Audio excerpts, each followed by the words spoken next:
Hello friends, అందరికీ నమస్తే అండి. Welcome to our channel. Andhra Pradesh రాష్ట్ర వ్యాప్తంగా తల్లికి వందనం పథకానికి సంబంధించి ఎదురు చూస్తున్నటువంటి లబ్ధిదారులకు ఒక ముఖ్యమైన సమాచారము. సో ఫైనల్ లిస్టులు అనేటివి మన యొక్క గ్రామ వార్డు సచివాలయాల్లో అవైలబుల్లో అయితే ఉన్నాయండి. నేను స్క్రీన్ మీద కూడా చూపిస్తాను. ఎలిజిబుల్ లిస్ట్ ఏ విధంగా ఉంటుంది, ఇన్ఎలిజిబుల్ లిస్ట్ అనేది ఏ విధంగా ఉంటుంది అనేది. ఎలిజిబుల్ లిస్ట్లో మీ పేరు వచ్చిందని మీరు సంబరపడవద్దండి. ఎలిజిబుల్ లిస్ట్లో మీ పేరు వచ్చినా కూడా ఎన్పిసిఐ స్టేటస్ అనేది ఒకటి ఉంటుందన్నమాట. అది యాక్టివ్లో ఉంటేనే మీకు ఈ పథకానికి సంబంధించినటువంటి డబ్బులు అనేటివి క్రెడిట్ అవుతాయి అన్నమాట. ఒకవేళ ఎలిజిబుల్ లిస్ట్లో మీ పేరు కనుక ఉండినట్లయితే, సో ఇనెలిజిబుల్ లిస్ట్లో మీ పేరు కనుక ఉండినట్లయితే అక్కడ మీకు చివరనైతే చూపిస్తుంది ఎందుకు ఎలిజిబుల్ లిస్ట్లో మీ పేరు అనేది ఉంచాము అని చెప్పని. సో దానికి సంబంధించి కూడా మీరు గ్రీవెన్స్ ఎత్తే పెట్టుకోవచ్చు, అంటే ఫిర్యాదు అనేది చేసుకోవచ్చు. మేము ఎలిజిబుల్ అయినా కానీ ఇన్ఎలిజిబుల్ లిస్ట్లోకి వచ్చామని చెప్పి. సో ఆ ప్రాసెస్ గురించి కూడా నేను మీకు చెప్తాను. సో దయచేసి వీడియోని లైక్ చేయండి ఫ్రెండ్స్. లైక్ చేసి ఈ ఇన్ఫర్మేషన్ని నలుగురికి రీచ్ అయ్యేటట్లు చేయండి. నాకు కొంచెం ఎంకరేజ్మెంట్ అండ్ మోటివేట్గా ఉంటుంది లైక్ చేయడం ద్వారా. అలానే యూట్యూబ్ కూడా రికమెండ్ చేస్తుందండి ఈ ఇన్ఫర్మేషన్ బాగుందని. సో మీకు ఇన్ఫర్మేషన్ ఇస్తేనే లైక్ చేయండి, ఓకేనా. సో లేట్ చేయకుండా డైరెక్ట్గా టాపిక్లో కనుక వచ్చినట్లయితే, తల్లికి వందనం పథకానికి సంబంధించి ఇక్కడ మనం చూసుకోవచ్చు. ఇది ఎలిజిబుల్ లిస్టు, సో ఇది ఎలిజిబుల్ లిస్ట్ అండి. ఈ రెండింటి మధ్య డిఫరెన్స్ నేను మీకు చెప్తాను. So first of all, eligible list ineligible లిస్టులు అనేవి ఎక్కడ అవైలబుల్లోకి ఉంటాయి అంటే, మన యొక్క గ్రామ వార్డు సచివాలయంలో ఉన్నటువంటి పల్లెటూరు వాళ్ళైతే వెల్ఫేర్ అసిస్టెంట్ ఉంటారు, పట్టణాల వాళ్ళైతే వార్డ్ వెల్ఫేర్ ఎడ్యుకేషనల్ ఆఫీసర్ ఉంటారనమాట. వారి దగ్గరికి వెళ్ళండి. వెళ్ళిన తర్వాత వారిని అడగండి, ఇలా ఎలిజిబుల్ లిస్ట్లో మా పేరుందా లేదా మేడం సార్, సో చెక్ చేయండి అని చెప్పని రిక్వెస్ట్ చేయండి. వాళ్ళు చెక్ చేసి చెప్తారనమాట. సో మీ యొక్క ఆధార్ నెంబర్ని అయితే తీసుకొని వెళ్ళండి, ఓకేనా. సో ఆధార్ అయితే ఇవ్వండి వాళ్ళకి. ఇచ్చిన తర్వాత ఎలిజిబుల్ లిస్ట్లో మీ పేరు అనేది వాళ్ళు చెక్ చేస్తారు, లేదా డిస్ప్లే అయితే చేస్తారండి. మాక్సిమం డిస్ప్లే చేయమని చెప్పి గవర్నమెంట్ ఆర్డర్ అనమాట. డిస్ప్లే చేస్తే మీ పేరు ఉందా లేదా అందులో చూసుకోండి. చూసుకున్న తర్వాత చివరిలో ఇక్కడ మీరు చూస్తున్నారు కదా, ఏదైతే లిస్ట్ అనేది నేను చూపిస్తున్నానో చివరిలో ఎన్పిసిఐ అనేది ఒకటి ఉంటుందండి. ఎన్పిసిఐ అనేది యాక్టివ్లో ఉంటేనే మీకు ఈ పథకానికి సంబంధించిన డబ్బులు పడతాయని ప్రభుత్వము క్లియర్గా చెప్పినట్లు అర్థం అనమాట. ఒకవేళ ఇక్కడ ఇన్యాక్టివ్ కనుక ఉండినట్లయితే మీరు యాక్టివ్ అయితే చేసుకోవాల్సిందిగా సమాచారం అనేది సో గవర్నమెంటే ఇస్తుంది అనమాట. సో ఇన్యాక్టివ్ కనుక ఉండినట్లయితే యాక్టివ్ అనేది వెంటనే చేసేసుకోండి, వీలైనంత త్వరగా చేసుకోండి, ఓకేనా. సో ఈ విధంగా ఎలిజిబుల్ లిస్ట్లో మీ పేరు వచ్చినా కూడా ఈ యొక్క ఎన్పిసిఐ స్టేటస్ కనుక ఇన్యాక్టివ్ కనుక ఉండినట్లయితే సో మీకు డబ్బులు అనేవి పడవు, ఓకేనా. యాక్టివ్ అనేది చేసుకోవాలి. Next ineligible list. సో ఇక్కడ మీరు చూస్తున్నారు కదా, ఇన్ఎలిజిబుల్ రీజన్స్ కూడా చివర్లో అయితే ఉంటాయన్నమాట. అన్నీ కూడా చివరి మెన్షన్ చేస్తారు.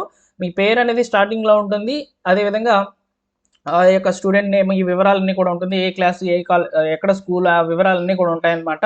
సో చివరిలో ఎందుకు ఇనెలిజిబుల్ లిస్ట్లోకి మీ పేరు వచ్చింది అనేది రీజన్స్ అనేటివి ఉంటాయన్నమాట. ఇక్కడ చూడండి, సరైన ఆదాయ ధృవీకరణ లేకున్నందున, అదేవిధంగా కుటుంబంలో 12,000 రూపాయల కంటే ఎక్కువగా జీతం పొందేటువంటి వాళ్ళు, అలానే విద్యుత్ వినియోగం ఎక్కువగా, భూమి విషయంలో ఎక్కువగా ఉన్నట్లు, అలానే మనకు వచ్చేసి ముఖ్యంగా ప్రభుత్వ ఉద్యోగి ఉండడము, ఇన్కమ్ ట్యాక్స్ పేరు ఉండడము, ఇలా చాలా రీజన్స్ అనేవి ఉంటాయండి. ఒక 7 రీజన్స్ అయితే ఉంటాయి, పారామీటర్స్. సో అవన్నీ కూడా మీకు ఇక్కడ మెన్షన్ చేస్తారు క్లియర్గా, ఎందుకు ఇనెలిజిబుల్ లిస్ట్లోకి వచ్చారు అనే దాని మీద, ఓకేనా.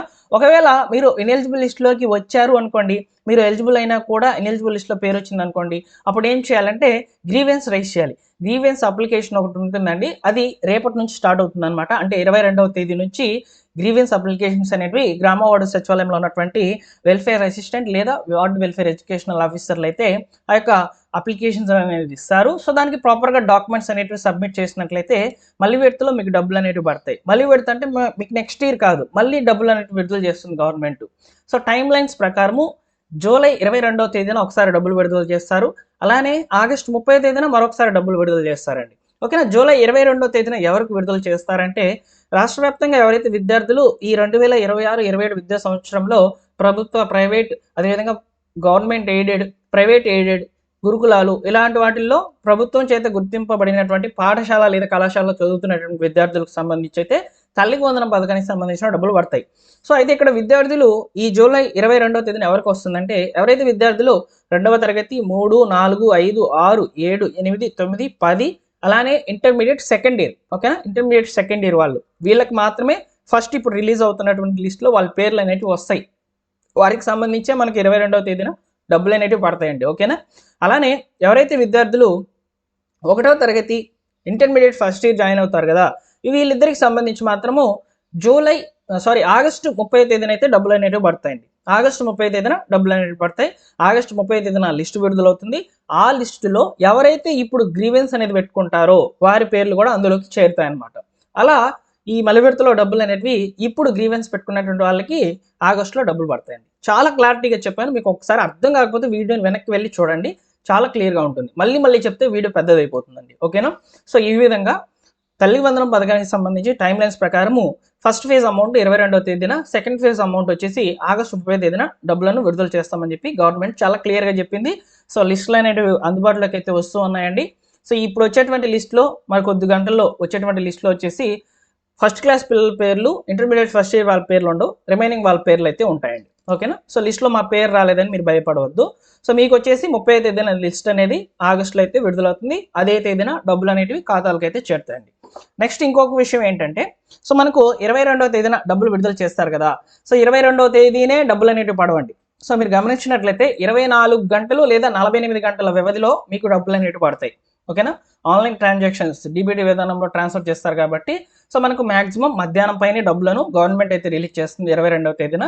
సాయంత్రం, రాత్రి లేదా పొద్దున్న నుంచి అయితే డబ్బులు అనేటివి పడతాయి. నెక్స్ట్ డే పొద్దున్న నుంచి అంటే 23వ తేదీ పొద్దున్న నుంచి అయితే డబ్బులను క్రెడిట్ చేసుకుంటూ వస్తాయన్నమాట బ్యాంక్ సర్వర్స్. ఓకేనా? సో, ఇది కూడా మీరు గుర్తుపెట్టుకోవాలి. గ్రీవెన్స్ అప్లికేషన్ ఖచ్చితంగా రిలీజ్ అవుతుందండి రేపటి రోజున. గ్రీవెన్స్ అప్లికేషన్ ఎలా చేయాలనేది వీడియో ఖచ్చితంగా చేస్తాను నేను. ఒకవేళ మీ పేరు ఇనెలిజిబుల్ లిస్ట్‌లో గనుక ఉండినట్లయితే నేను ఖచ్చితంగా వీడియో చేస్తాను. ఓకేనా? సో, ఈ విధంగా తల్లికి వందనం పథకానికి సంబంధించి ఎలిజిబుల్ లిస్టు, ఇనెలిజిబుల్ లిస్టు ఏ విధంగా చెక్ చేసుకోవాలనేది నేను ఒక క్లారిటీగా ఇన్ఫర్మేషన్ అనేది అందించాను. నెక్స్ట్ ఇంకొకటి ఏంటంటే వాట్సాప్ గవర్నెన్స్ ఉంది మనకి. Mana Mitra WhatsApp governance. దాంట్లో కూడా ఈ తల్లికి వందనం పథకానికి సంబంధించి ఎలిజిబుల్ స్టేటస్ చెక్ చేసుకోవచ్చు. లిస్ట్‌లో పేరుందా కూడా చెక్ చేసుకోవచ్చు. ప్రస్తుతానికి ఆ సర్వీస్‌ని అనేది ప్రభుత్వం ఇంకా అందుబాటులోకి తీసుకురాలేదు.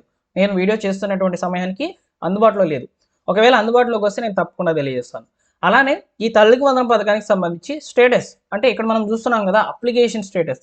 ఇది ఎప్పుడు ఓపెన్ అవుతుందంటే డబ్బులను విడుదల చేసినటువంటి గవర్నమెంట్ 48 గంటల వ్యవధిలో ఇక్కడ ఎలిజిబిలిటీ స్టేటస్ అనేది ఇస్తుంది. ఎలిజిబుల్ స్టేటస్ అనేది ఈ విధంగా చెక్ చేసుకోవాలి. ఇలా చెక్ చేసి ఆధార్ నెంబర్‌ని అయితే ఇచ్చేసి గెట్ ఓటీపీ మీద క్లిక్ చేసినట్లయితే రిజిస్టర్డ్ ఆధార్‌కి ఓటీపీ నెంబర్ అనేది వెళ్తుందన్నమాట. ఆ ఓటీపీని ఇక్కడ ఇచ్చేసి మనము ఈ తల్లికి వందనం పథకానికి సంబంధించి ఎలిజిబుల్ లిస్ట్‌లో పేరు గనుక ఉండినట్లయితే డబ్బులు పడినాయా లేదనేది సో, చివరనైతే చూపిస్తుంది. ఆ స్టేటస్‌లు కూడా నేను మీకు మనకు 23 లేదా 24 తేదీలో ఓపెన్ అవుతాయి కాబట్టి అప్పుడు నేను మీకు చెక్ చేసి చూపిస్తాను. ప్రతిదీ కూడా లైవ్‌లో చూపిస్తామండి మేము. సో, మన ఛానెల్‌ని ట్రస్ట్ చేయండి, నమ్మకం ఉంచుకోండి. ఖచ్చితంగా జెన్యూన్ ఇన్ఫర్మేషన్ విత్ ప్రూఫ్స్‌తో సహా అయితే మీకు ఈ విధంగా అందించబడుతుందండి. ఓకేనా? డైలీ కూడా మేము న్యూస్ పేపర్‌లు అనేటివి చదువుతాము. అందులో ప్రభుత్వ పథకాలకు సంబంధించి ఏదైనా సమాచారం గనుక ఉండినట్లయితే వీడియో అనేది ఖచ్చితంగా చేస్తామండి.